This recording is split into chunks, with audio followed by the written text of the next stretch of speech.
Ouvrez le banc.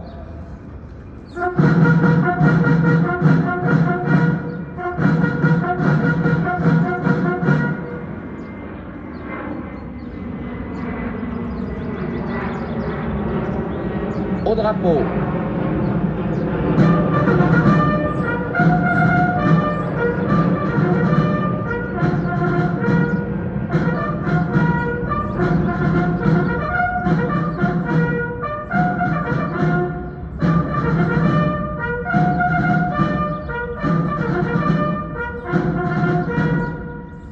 Aux morts.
Il y a 79 ans, aujourd'hui, à Berlin, la France surmontait l'étrange défaite de 1940 et l'esprit de la collaboration.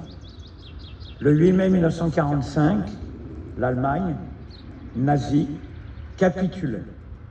Le fracas des armes cessait enfin en Europe.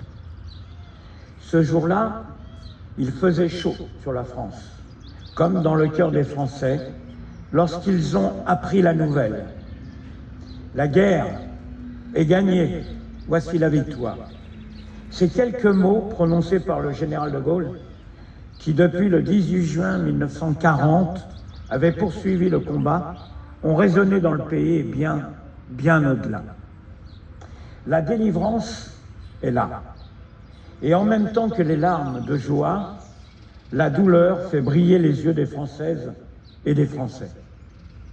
Car la victoire, si heureuse soit-elle, n'efface ni la guerre qui a eu lieu, ni les ravages, et encore moins ses morts.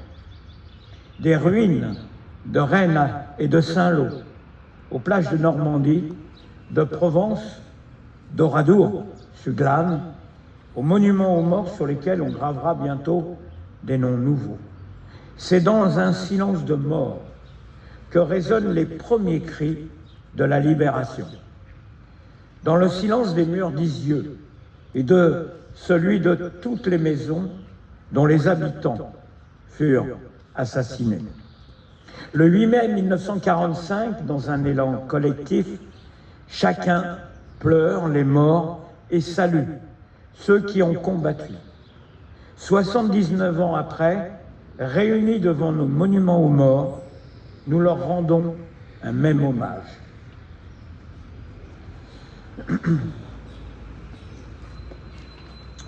Nous nous souvenons de ceux de 1940 et de leur effort héroïque à Montcornet, à Saumur, à Narvik ou dans les Alpes. Nous nous souvenons des hommes et de ces femmes qui ont refusé d'abandonner la patrie à ceux qui l'avaient occupée et ceux qui, bien sûr, l'avaient trahi. Résistants, ils s'étaient engagés sans calcul, sans garantie, d'où qu'ils venaient, mais résolus, chacune et chacun, à vivre libre et à mourir s'il le fallait.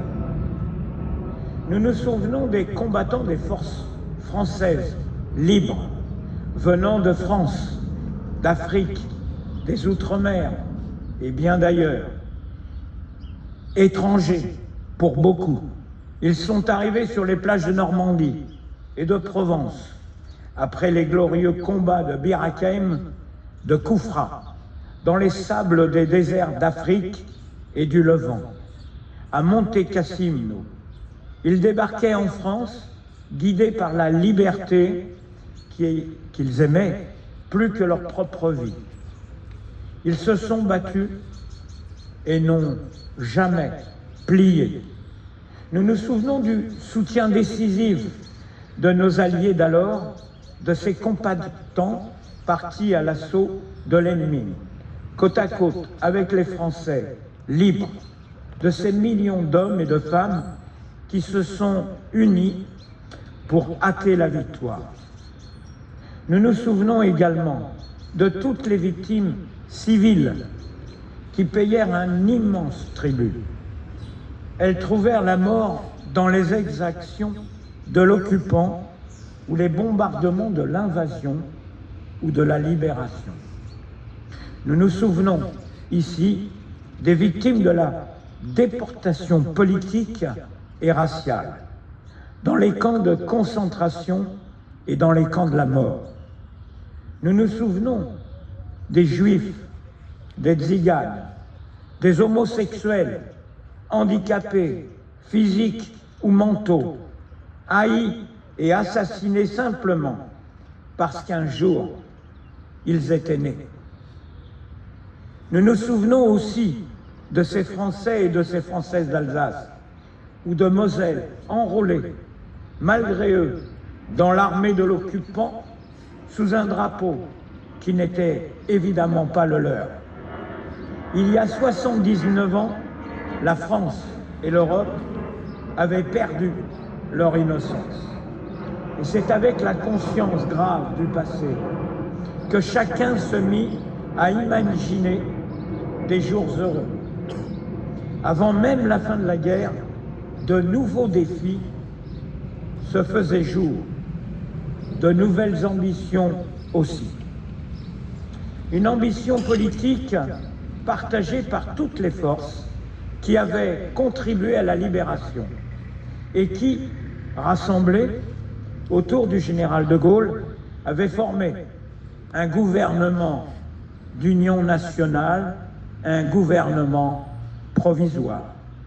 L'ambition de l'établissement de la démocratie la plus large, car les peuples avaient compris alors, par les armes et par le sang versé, que le nationalisme est un fusil bien chargé. Tout prétendait déjà que la construction européenne serait nécessaire au salut de l'Europe. Une ambition sociale, celle de la sécurité sociale, du droit au travail, de la sécurité de l'emploi, celle qui a donné à tous les enfants la possibilité de bénéficier de l'instruction et d'accéder à la culture, pour que soit ainsi promue une élite, non de naissance, mais de mérite. Une ambition économique qui, ne se limitant pas qu'à la reconstruction, a offert à notre pays, par les moyens de son indépendance et de sa prospérité. De la guerre du 8 mai 1945, nous avons conservé une mémoire. Celle-ci s'est nourrie de l'histoire des combats de la France libre et de la résistance comme de celle de la déportation et de la collaboration. Cette mémoire est notre héritage, autant qu'une leçon. Depuis 79 ans, nous ne l'avons pas oubliée. Chaque année, nous nous rassemblons ici. Pour toujours, elle nous anime et elle nous animera. Vive la France, vive la République. Merci.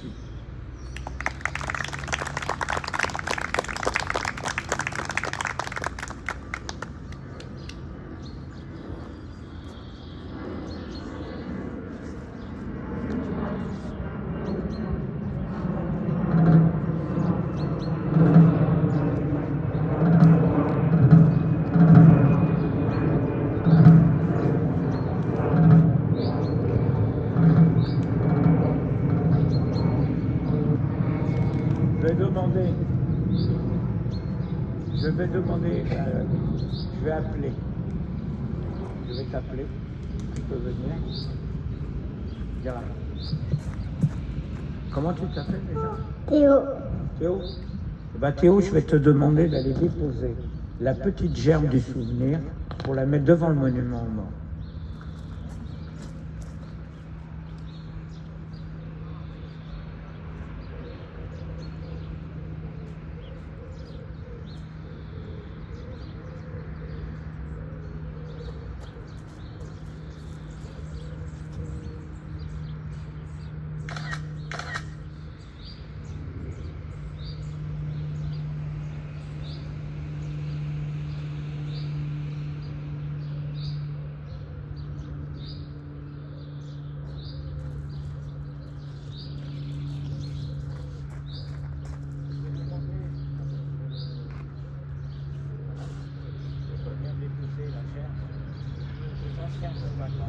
Avec qui allaient ensemble.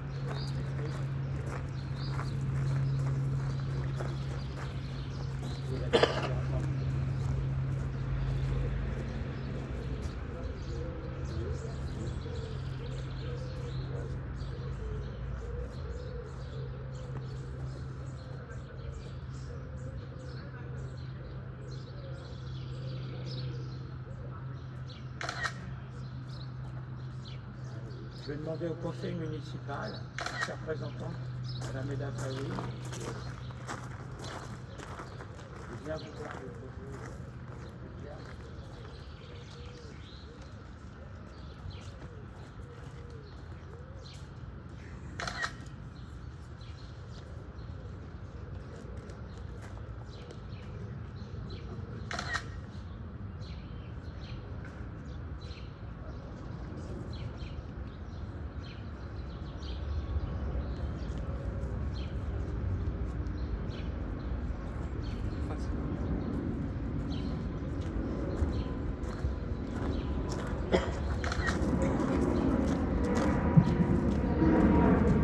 Je voudrais rappeler que nous marquons aussi ce moment solennel pour les enfants du village de Compan qui ont perdu la vie au combat, et notamment à Gouzien Joseph et à Coral Pierre.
Fermez le banc.